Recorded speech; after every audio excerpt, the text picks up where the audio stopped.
warahmatullahi wabarakatuh. Selamat datang mengucapkan kepada Bapak dan Ibu di ruangan kelas 7C ini dalam rangka acara Desiminasi CGP Angkatan 8 tahun 2023 Kabupaten Pasaman Barat. Puji dan syukur marilah sama-sama kita ucapkan kehadiran Allah Subhanahu wa Ta'ala yang telah memberikan rahmat dan karunia-Nya kepada kita bersama. Salawat beserta salam marilah sama-sama kita kirimkan kepada junjungan kita yakni Nabi Muhammad SAW yang telah memberikan bimbingannya kepada kita sehingga kita bisa sampai ke alam yang terang benderang dan berpendidikan seperti yang kita rasakan sekarang ini. Baiklah, untuk tidak memperpanjang mukadimah, kita masuk saja pada susunan acara Desiminasi CGP Angkatan 8 tahun 2023. Bapak Supriyadi SPD, kepada Bapak disilakan.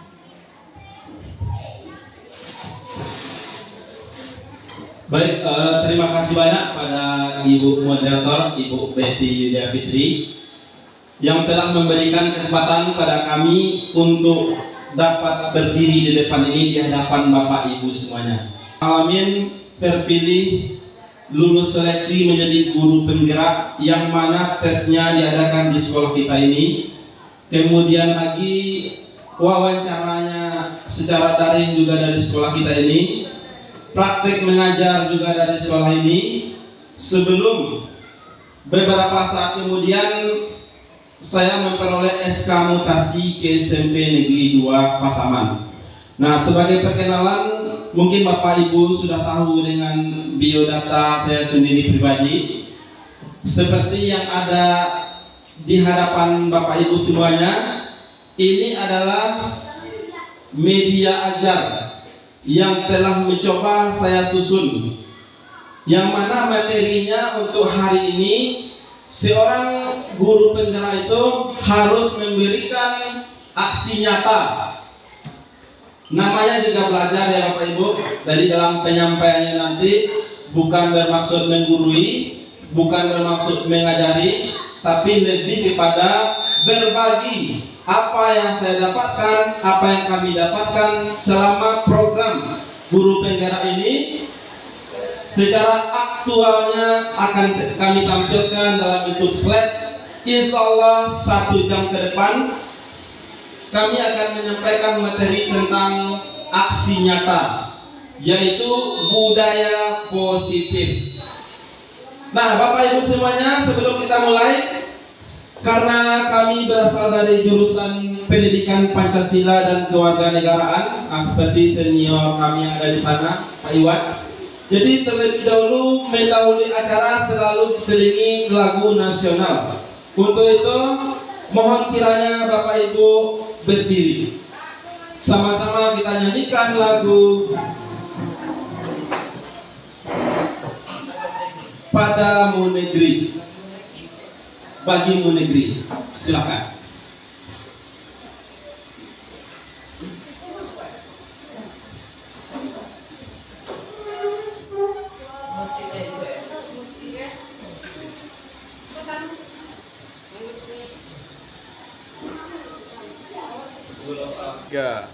Marilah sama-sama kita nyanyikan lagu Bagimu Negeri. Padamu negeri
Baik, silakan duduk kembali.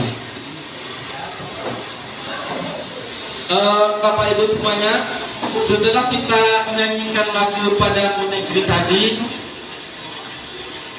baik Bapak Ibu semuanya, setelah kita nyanyikan lagu Padamu Negeri tadi, bagaimana perasaannya? Alhamdulillah ya, ada rasa nasionalisme dalam dada kita itu kembali timbul.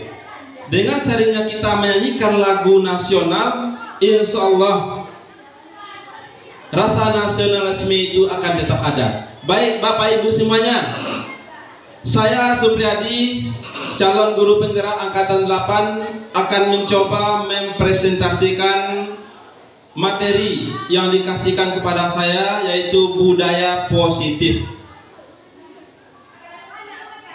Adapun isi daripada aksi nyata ini, slide yang telah kami buat ini, pertama perubahan paradigma belajar, yang kedua nantinya ada disiplin positif, yang ketiga motivasi perilaku manusia, yang keempat kebutuhan dasar, yang kelima posisi kontrol restitusi, yang keenam ada keyakinan kelas, yang terakhir nantinya ada segitiga restitusi. Jadi akan kami coba menjelaskan satu persatu ke-7 poin ini, yang mana telah kami dapatkan materinya selama lebih kurang 1,5 bulan ini. Baik Bapak Ibu semuanya, untuk mengawali kegiatan, saya akan menanyakan bagaimana kabarnya, tapi jawabannya dengan slogan guru penggerak. Tergerak, bergerak, menggerakkan. Tapi dengan semangat ya Pak Ibu ya. Bagaimana kabar semuanya? Tergerak, bergerak, menggerakkan. Kita ulangi sekali lagi biar lebih keras, kalau perlu pecah kaca ini ya. Bagaimana kabar Bapak Ibu semuanya? Tergerak, bergerak, menggerakkan. Nah itu moto kita, karena sekolah kita ini juga sekolah penggerak, jadi tidak ada salahnya slogan-slogan seperti itu akan kita biasakan. Kedepannya Bapak Ibu, mungkin dari segi ilmu sudah banyak Bapak Ibu peroleh. Namun ketika saya mengikuti program guru penggerak ini, ternyata ada perubahan paradigma.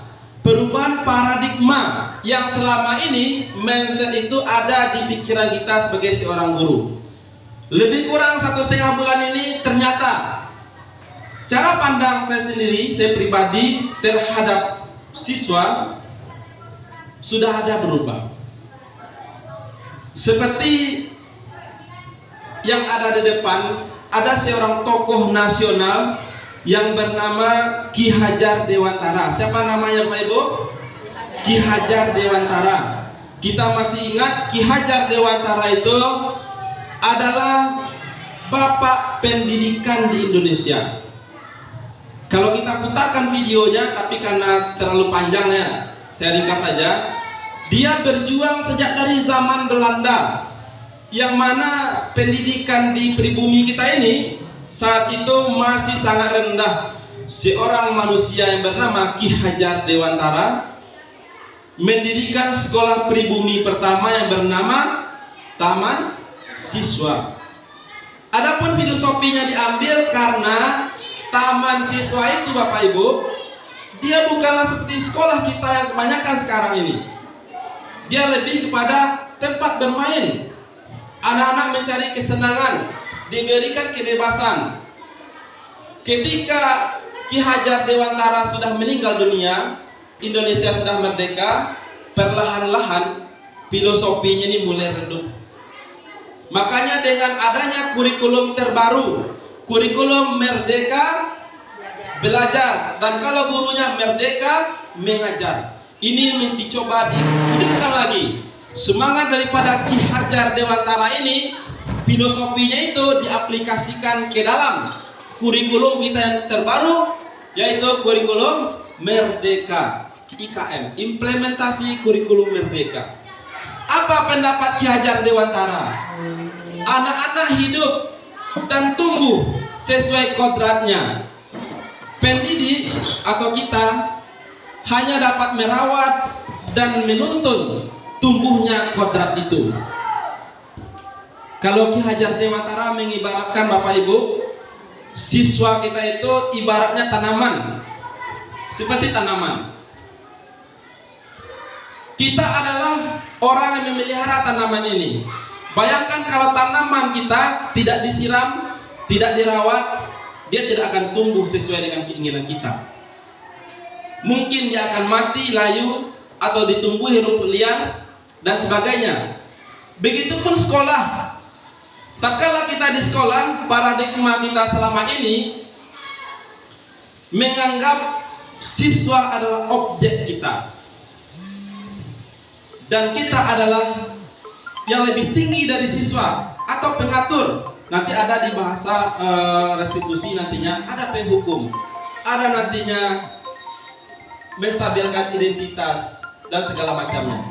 Baik, Bapak Ibu semuanya, pada gambar ini ada nampaklah anak-anak didik kita. Tatkala kemarin di awal mula kita terapkan kurikulum merdeka, betapa bahagianya mereka. Seolah-olah sekolah itu bukanlah tempat yang mengekang, tapi sekolah yang menyenangkan. Sekolah itu seolah-olah tempat bermain. Dengan wajah ceria, mereka mengerjakan proyek, salah satu proyek kurikulum merdeka, yaitu mengolah bahan mentah, atau pada saat itu kita membuat makanan. Dan juga saat ada siswa yang bermasalah, kita mencoba memakai aplikasi segitiga restitusi. Kita tidak lagi menghukum, kita tidak lagi memberikan sanksi, tapi lebih kepada mengayomi. Baik Bapak Ibu semuanya, biar tidak tegang ya, kita lihat sebuah cuplikan dulu. Kita lihat ada sebuah video pendek yang mana nantinya kita akan ambil ibrah ataupun pelajarannya. Orang pertama, dia melihat batu, ini kan bisa dilangkahi. Dia berpikir untuk dirinya sendiri. Lalu orang yang kedua juga begitu menghindar. Nah ternyata paradigma orang ketiga bisa mengubah. Mungkin ada nantinya sepeda motor yang tersandung di belakang, ada orang bersepeda, ada anak kecil yang mungkin bisa jatuh di sana. Dia beranggapan dengan melakukan hal yang kecil, dirinya selamat dan orang lain juga selamat. Dan anehnya, orang buta, dia buta, tapi hatinya tidak buta. Nah silakan lanjut slide-nya Pak. Oh Bapak Ibu semuanya, karena slide-nya banyak, kita lanjut saja dulu materinya ya. Nanti ada briefing-nya banyak itu, videonya juga banyak. Mohon Bapak Ibu perhatikan ke depan. Ini paradigma dasar pemikiran kita selama ini. Ada namanya stimulus respon.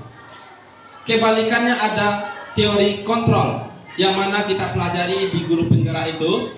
Kita harus mengubah mindset atau kerangka berpikir kita, pola pikir kita terhadap siswa.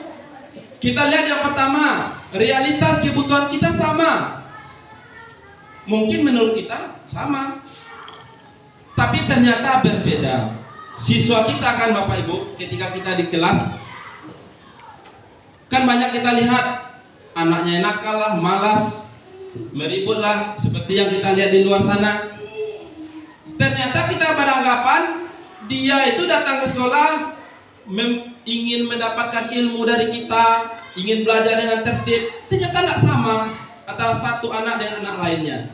Ada yang dia terpaksa karena orang tuanya menyuruh datang ke sekolah. Ada yang terpaksa datang ke sekolah itu karena dia tidak ingin menganggur. Ada yang betul-betul ingin menuntut ilmu. Kita tanamkan dalam diri kita, ternyata realitas kebutuhan kita berbeda. Kemudian selanjutnya, semua orang melihat hal yang sama. Itu mungkin stimulus respon kita selama ini. Ternyata setiap orang memiliki gambaran yang berbeda. Saya tampil di depan misalnya Bapak Ibu, kalau ditanyalah sama Pak Nasrul, mungkin pendapatnya ada seorang guru yang sedang belajar berbicara. Nah, mungkin itu ya.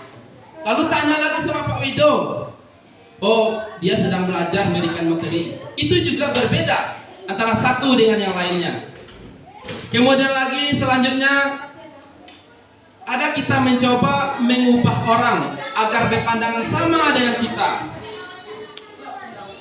Saya tidak bisa memaksakan apa yang saya lihat, yang saya rasakan dengan video tadi kepada Ibu Beth. Tidak sama dia. Videonya sama, tapi pandangan kita ternyata berbeda. Di bawahnya lagi, perilaku buruk dilihat sebagai suatu kesalahan. Bapak Ibu semuanya, kita selama mengajar, ya ada yang sudah puluhan tahun mengajar, ada yang dulunya guru saya juga, sekarang mengajar bersama-sama. Tentu sudah banyak sekali pengalamannya. Di dalam hal ini, ada perilaku buruk itu sampai saat ini mungkin kita masih berasumsi setiap perilaku buruk adalah kesalahan. Betul nggak Bapak Ibu? Misalnya anak sekolah dikeluarkannya bajunya, betul nggak sampai hari ini kita masih beranggapan itu adalah kesalahan? Atau anak terlambat dia ke sekolah, saya pun juga merasakan hal yang sama. Tapi di dalam teori kontrol itu ternyata siswa kita berperilaku buruk memiliki tujuan. Ada tujuannya. Disadari atau tidak, ketika kita laksanakan testimoni ini kepada beberapa orang siswa sebagai sampelnya, anak yang paling nakal, taruhlah dalam tanda kutip, yang paling nakal di kelas kita panggil, kita dekati secara personal, kita tanya apa yang menjadi penyebab dia merokok, atau mungkin dia berpacaran, atau tidak masuk, atau berkata kotor, kadang berkata kasar. Ternyata dia punya alasan tersendiri, ada tujuannya. Setelah kami cobakan penelitian sedikit terhadap siswa di SMP Negeri 2, di sana itu dekat dengan pasar, itu pasar Padang 7. Apa yang membuat anak itu berperilaku kasar? Ternyata dari lingkungannya. Dia sering mendengar kata-kata itu, sesampai di sekolah dia menganggap hal itu hal yang biasa, tapi di telinga kita sebagai seorang pendidik tidak baik, tidak etis. Nah, itu salah satu contohnya. Selanjutnya ada pemaksaan pada suatu bujukan yang gagal. Sementara dalam teori kontrolnya, kolaborasi dan konsensus menciptakan pilihan-pilihan baru. Bapak Ibu, dalam IKM sekarang tidak boleh lagi siswa tinggal, tidak boleh lagi dihukum, hormat pada bendera, push up, kan tidak ada lagi ya. Itu artinya ada pilihan-pilihan, konsensus pilihan baru. Kita ada fase. Kalau kita fase D, nanti di tahap berikutnya kita tunda dulu kalau dia belum tuntas. Atau dalam segi perilakunya ada pilihan-pilihan. Kemudian lagi model berpikir menang kalah.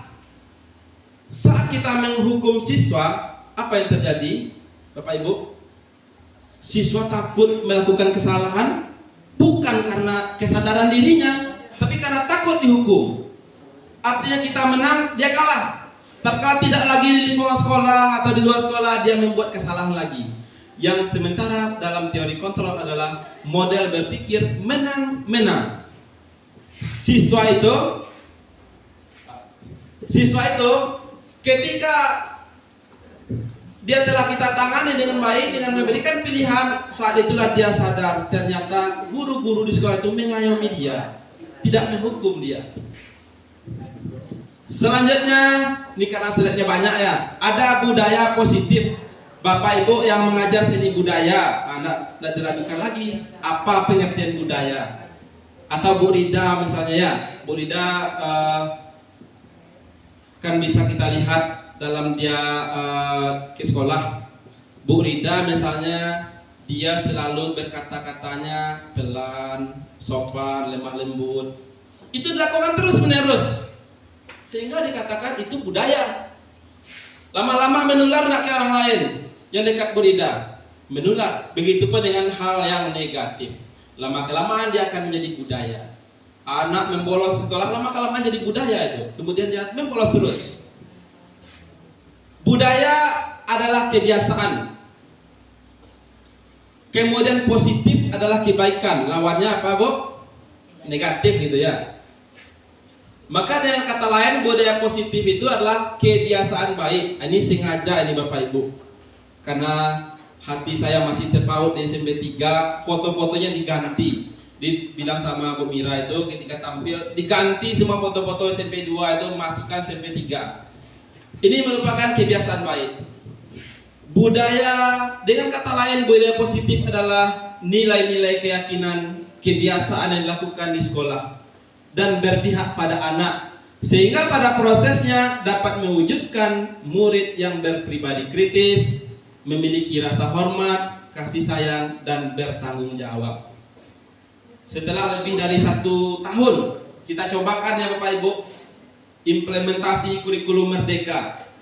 Kira-kira bagaimana perasaan Bapak Ibu setelah menerapkannya? Mana yang lebih mudah Bapak Ibu? Kurikulum Merdeka ini atau K13 dari segi administrasi gurunya?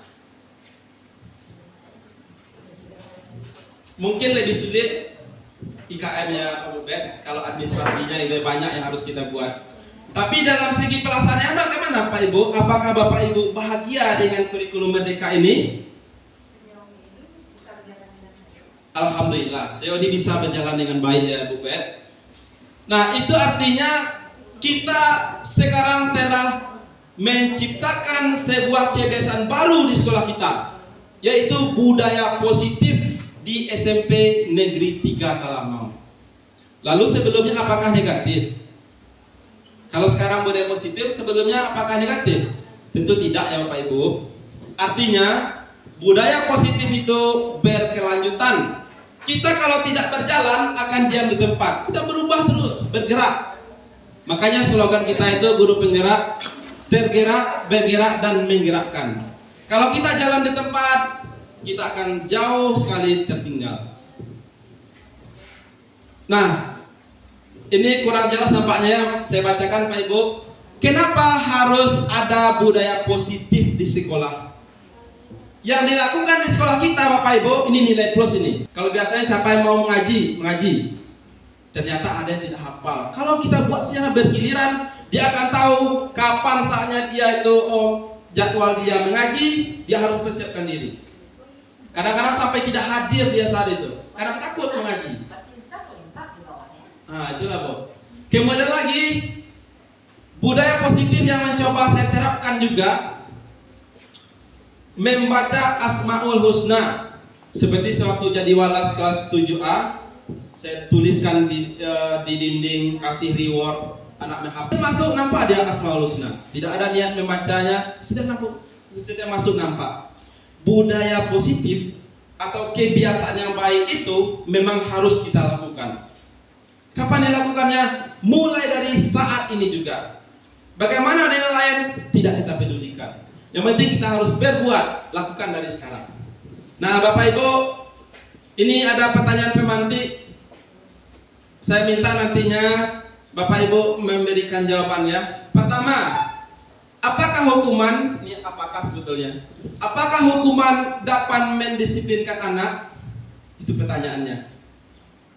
Mungkin ada Bapak Ibu yang berpendapat, bagaimana pendapatnya? Apakah hukuman dapat mendisiplinkan anak?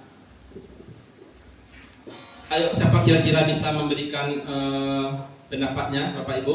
Tergantung hukumannya Pak. Ya, silakan pakai mic. Ya, itu aja jawabnya tergantung hukumannya.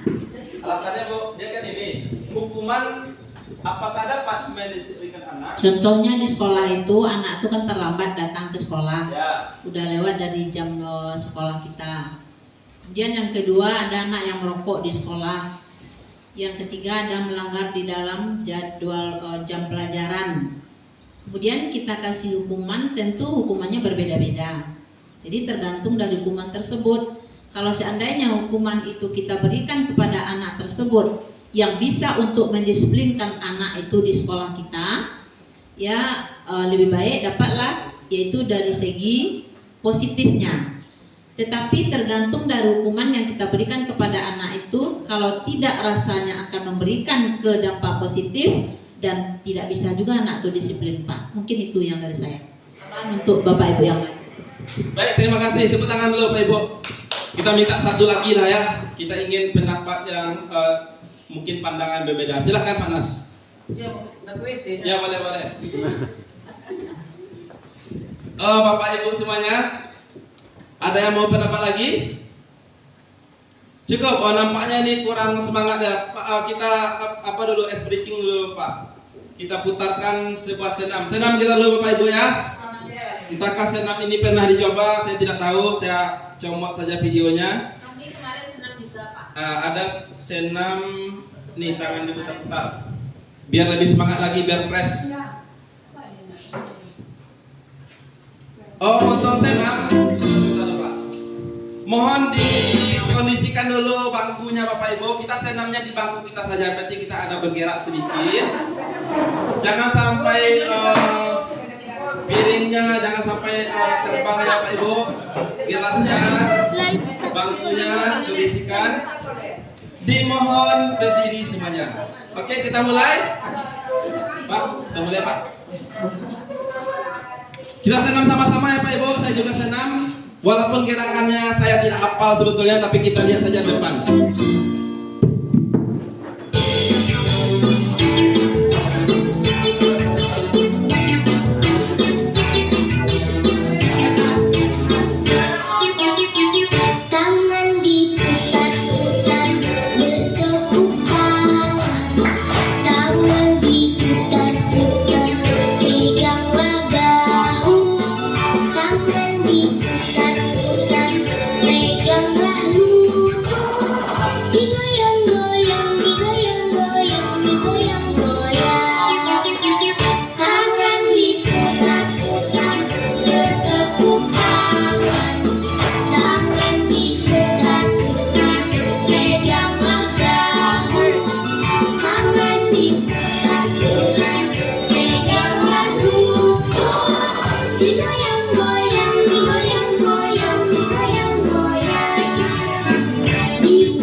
Baik, silahkan duduk kembali. Luar biasa ya Bapak Ibu goyangnya, apalagi Bu Itrawati.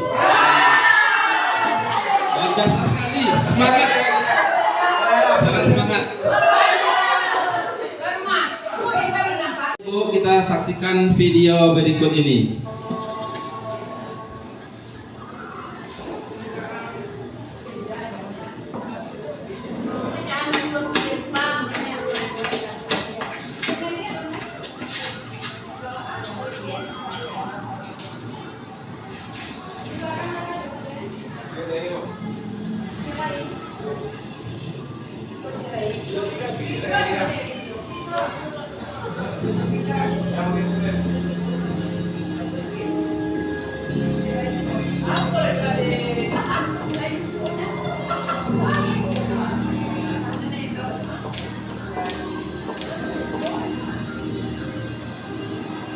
Oke.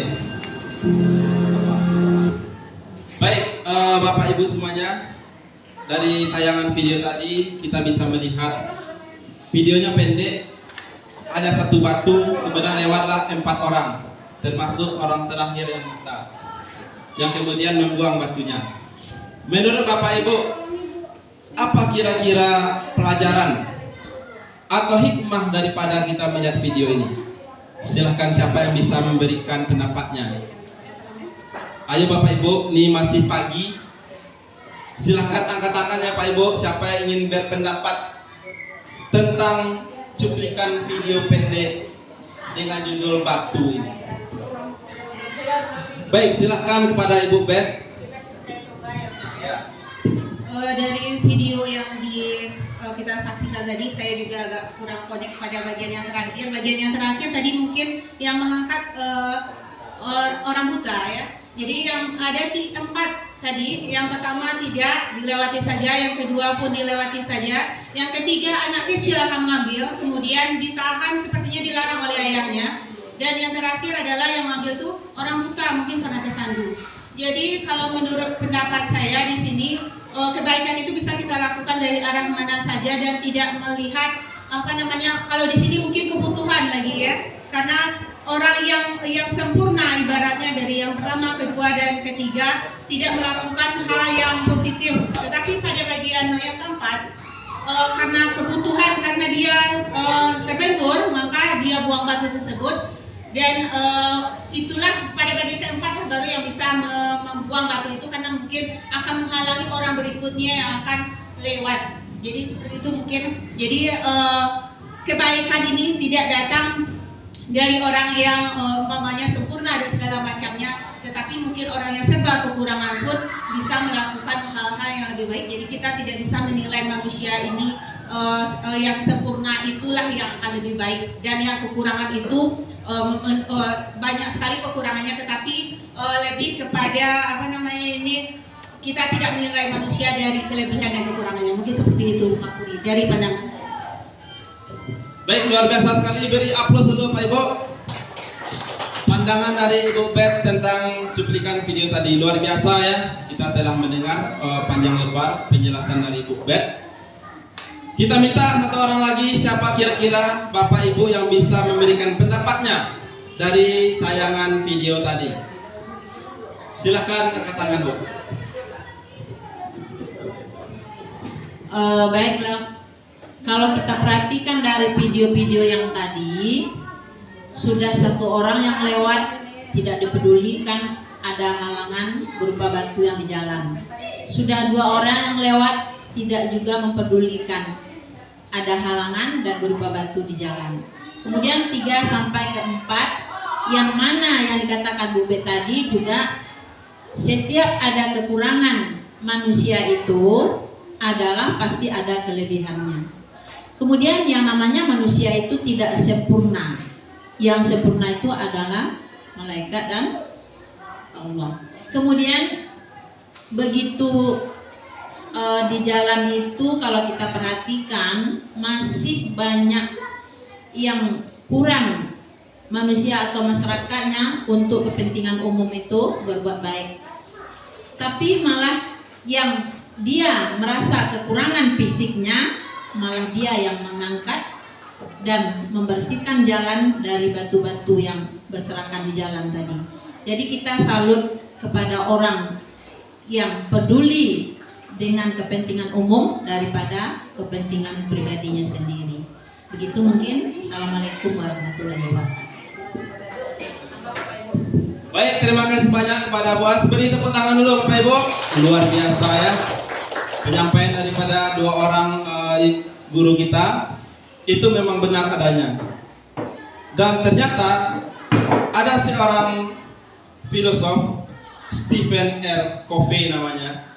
Dia menggambarkan begini: bila kita ingin membuat kemajuan, tandanya tadi Bapak Ibu, nomor 2, memberikan hukuman dengan hal positif seperti membaca, membersihkan halaman sekolah, dapat meningkatkan disiplin anak. Ini pertanyaan itu ya.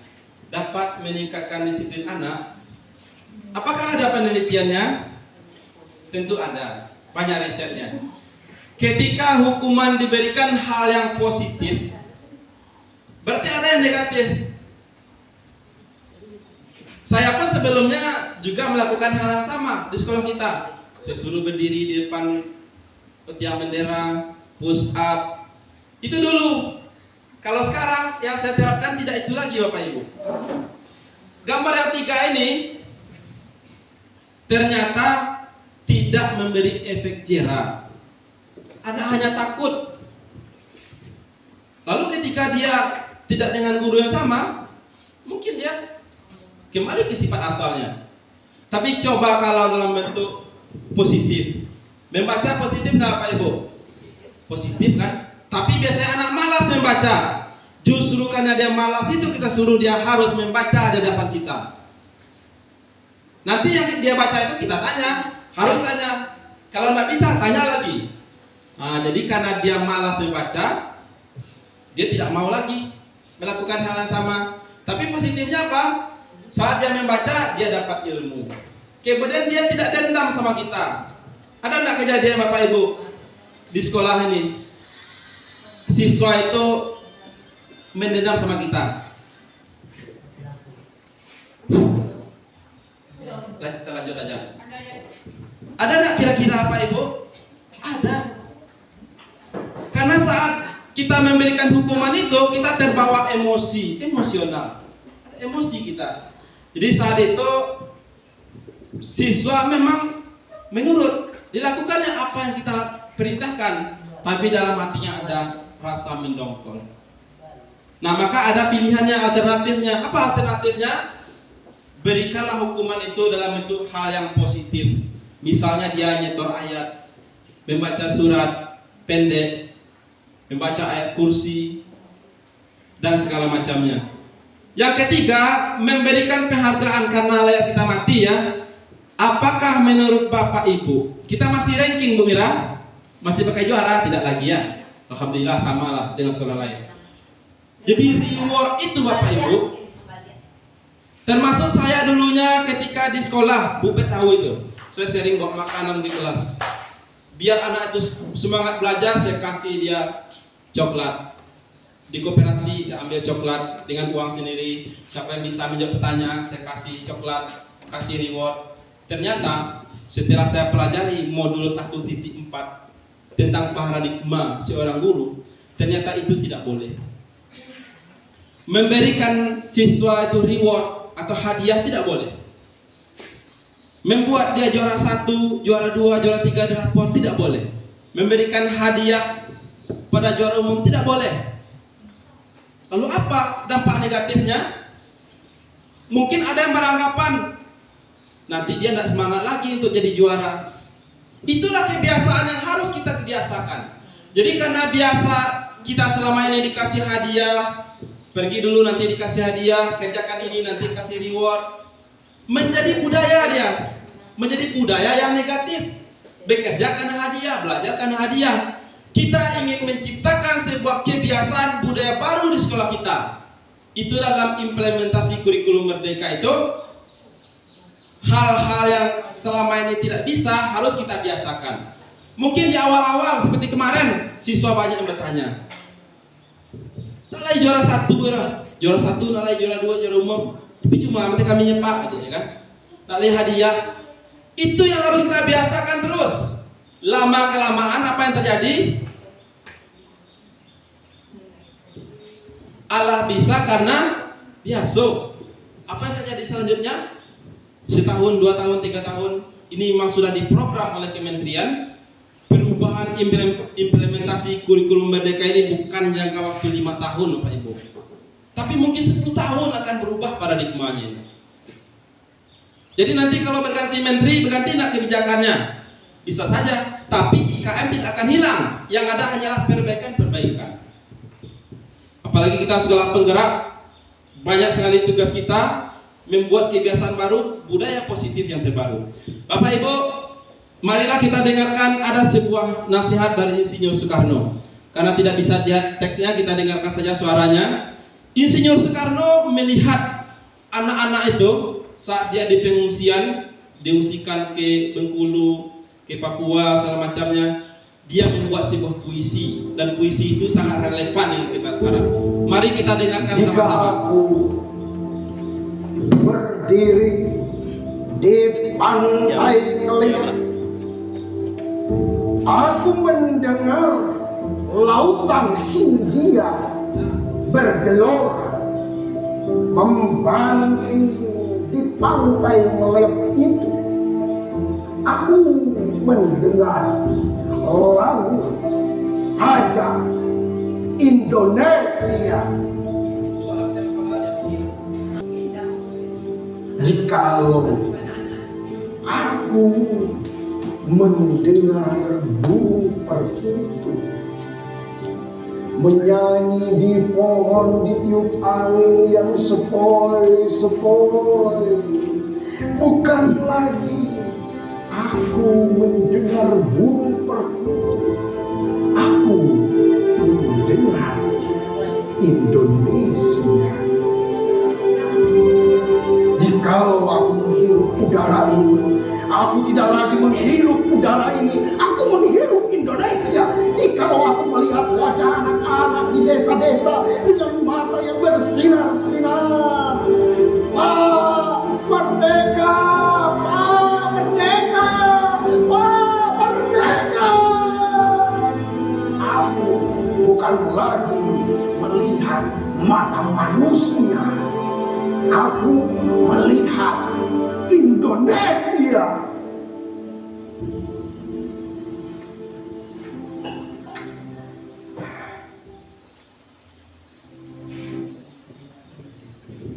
Baik, Bapak Ibu, itu pidato puisi Insinyur Soekarno. Dia menyampaikannya, kalau seandainya tadi ada layarnya, ada teksnya di sana. Ketika dia berdiri di pantai, dia melihat segerombolan anak-anak. Dan ternyata katanya dia tidak melihat anak Papua, tapi melihat Indonesia. Begitu banyaknya perbedaan. Untuk materi kita selanjutnya,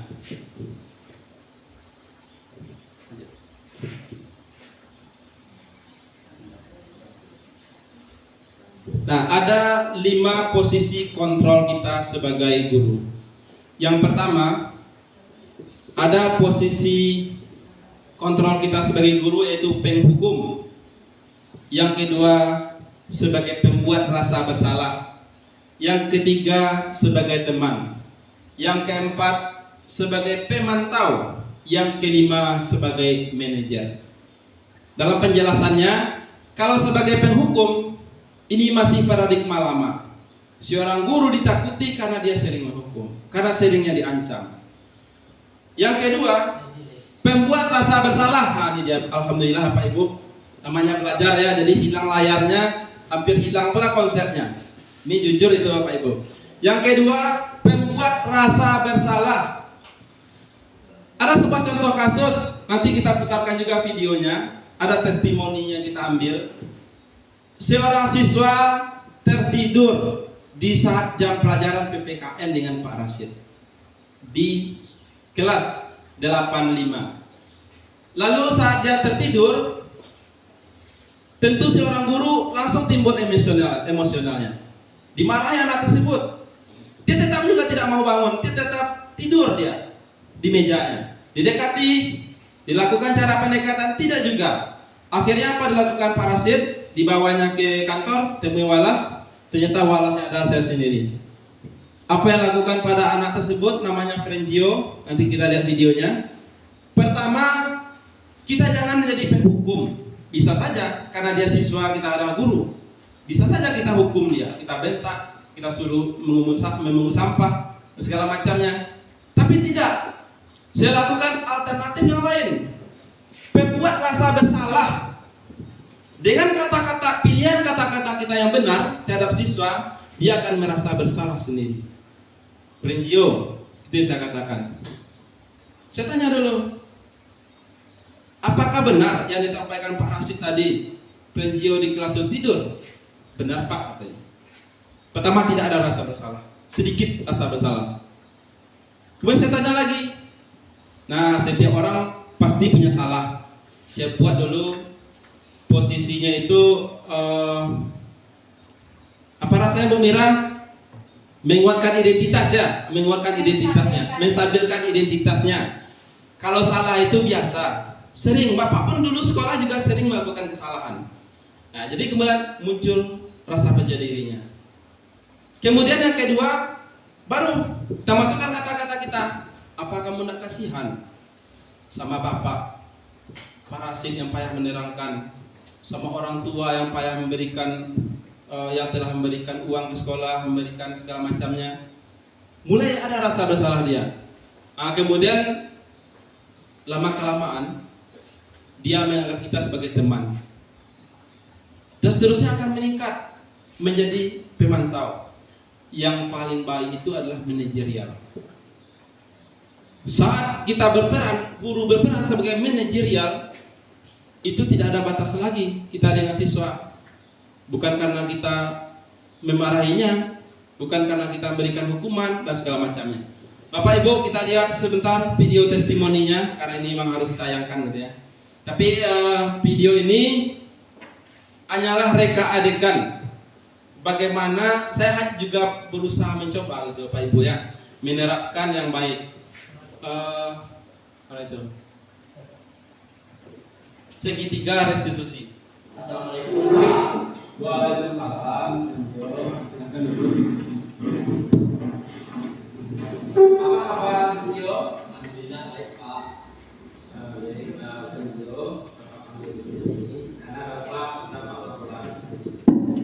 Sewaktu pelajaran yang diparasit, video tidak masuk apa yang tentu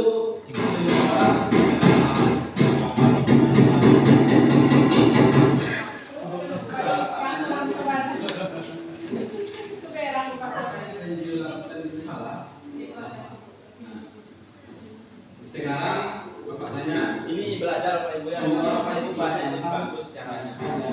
Tapi ini baru bisa saya lakukan.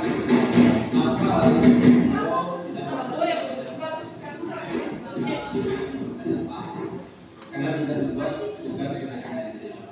Di mana video itu? Tadi. Jadi aku masuk ke lokasi dan saya buat. Bapak tidak terjadi ya.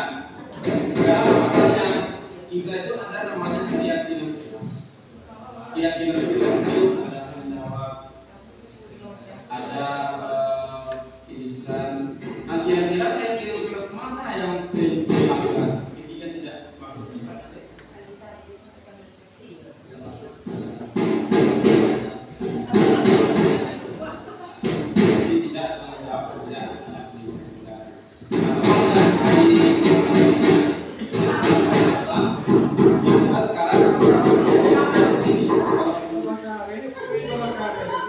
Kita lanjutkan materinya ya, karena tidak kondusif. Ini akan saya ulang lagi nanti ya Pak Ibu. Jadi kira-kira langkahnya inilah yang telah coba saya lakukan selanjutnya. Terus ini pengertiannya sudah tadi, lanjut Pak. Karena slide-nya masih banyak itu. Keyakinan kelas, tunggu dulu. Keyakinan kelas, Bapak Ibu. Dulu namanya kesepakatan kelas. Nah, tadi sudah coba dipraktekkan oleh Bu Mira, itu sangat bagus sekali. Kita sekarang itu bukan lagi kesepakatan kelas namanya. Namanya keyakinan kelas. Mana yang lebih tinggi? Keyakinan kelas daripada kesepakatan kelas? Keyakinan kelas lah yang lebih tinggi. Dia lebih kepada abstrak. Tadi dicontohkan oleh Bu Mira. Kalau kesepakatan kelasnya dilarang mengganggu teman sedang belajar. Itu kalau kita konversikan ke keyakinan kelas, kalimatnya berubah menjadi menghormati orang lain. Jadi poinnya itu lebih pada bersifat abstrak. Atau misalnya contohnya tadi yang saya ingat, keyakinan kesepakatan kelas Bu Mira, dilarang berpacaran di kelas. Nah, itu kesepakatan kelasnya. Yang kita buat sekarang bukan kesepakatan kelas, tapi lebih pada keyakinan kelas. Kalimatnya harus kita buat ke yang positif. Apa kalimat positifnya? Menjaga ketertiban dan keamanan misalnya. atau bertanggung jawab. Itu lagi bentuk poin-poinnya. Bukan lagi kalimat-kalimat dilarang mengganggu teman atau terlambat tidak boleh 5 menit. Bukan itu lagi kalimatnya Bapak Ibu ya. Disiplin misalnya. Kata-kata yang lebih ringkas. Ini kapan kita buat? Ini sudah Bapak Ibu sudah saya yakin sudah melakukannya di awal semester inilah. Saat masuk kelas pertama kali.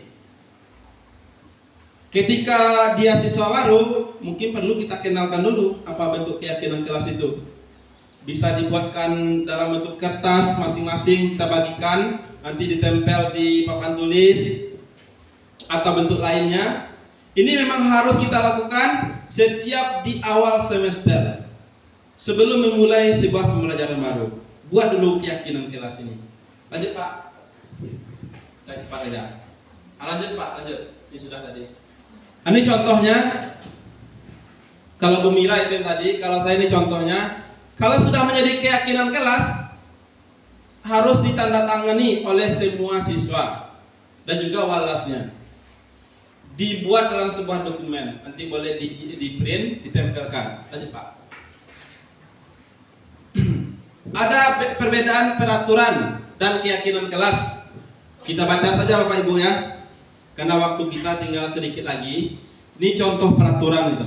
Selalu kembalikan buku pada tempatnya. Keyakinan kelasnya kalimatnya jadi tanggung jawab. Jadi tidak kita buatkan lagi.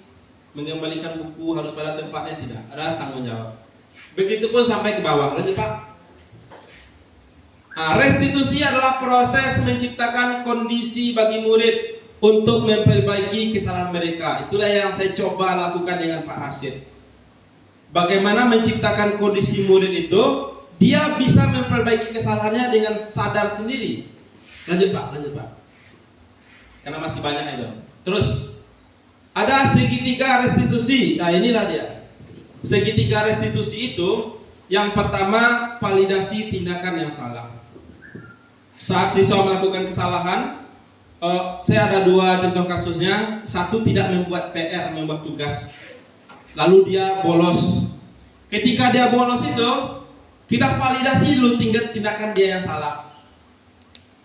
Apa kalimatnya? Mungkin bisa saja kalimatnya seperti ini. Kita sebut nama anaknya. Atau siapa misalnya? Husin. Nah, Husin. Kita tanyakan kesalahannya, kita validasi tindakan, kemudian kita stabilkan identitas, kemudian kita tanyakan keyakinan kelas yang dibuat di kelas masing-masing, baru kemudian kita carikan solusinya. Terus apa Ibu? Di segitiga restitusi itu ada menstabilkan identitas, validasi tindakan yang salah, dan menanyakan keyakinan. Jangan lupa, keyakinan kelas harus ditanyakan. Lanjut. Terus saja Pak. Karena waktu kita tinggal 2 menit lagi. Terus ini juga kita tadi ini. Lanjut Pak. Terima kasih. Itulah kira-kira materi yang singkat ini yang telah saya sampaikan. Tentu dari penampilan tadi, sebelum nanti ditutup dengan doa, saya butuh masukan atau umpan balik dari Bapak Ibu. Apa kelemahan kira-kira dari yang saya tampilkan? Ataupun kalau mau menyebutkan kelebihannya boleh. Tapi saya berharap banyaklah di kelemahannya. Saya minta pendapat dulu Bapak Ibu semuanya, atau masukannya. Karena setiap materi itu ya kita akan butuh umpan balik untuk perbaikan saya ke depannya. Atau kalau mau berpendapat disilahkan. Saya mohon ya Bapak Ibu, ada yang berikan tanggapannya. Kita mohon dulu dari ibu kita yang sudah senior, Bu Rida lah, berikan umpan baliknya. Silakan Bu. Apa tanggapannya yang tadi?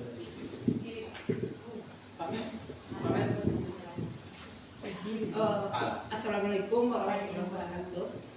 Waalaikumsalam. Dari video tadi,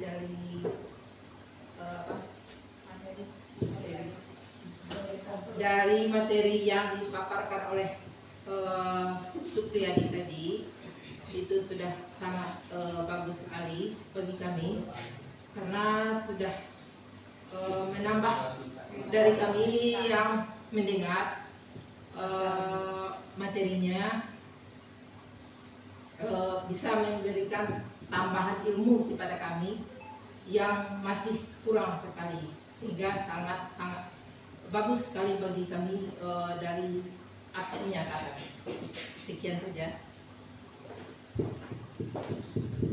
Baik, Bu Rida, terima kasih banyak. Kita minta dulu masukan atau tanggapan satu lagi dari guru kita juga, Bu Susi lah.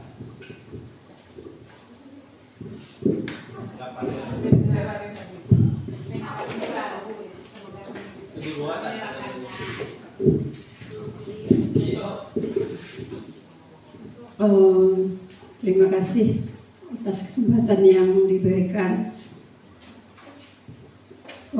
Di sini dalam aksi nyata yang diberikan oleh Pak Supriyadi,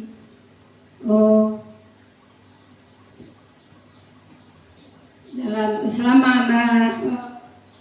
mengikuti aksi nyata dari Pak Supriyadi ini, di sini kami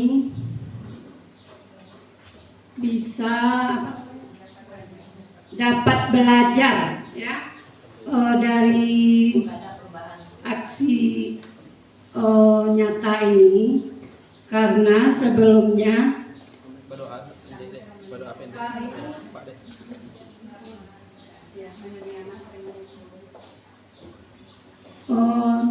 membimbing anak ya, dalam membimbing anak belum apa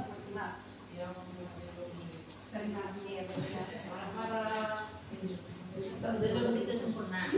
Untuk kedepannya dengan ada penggerak ini. dengan aksi nyata ini supaya kedepannya lebih baik ya dalam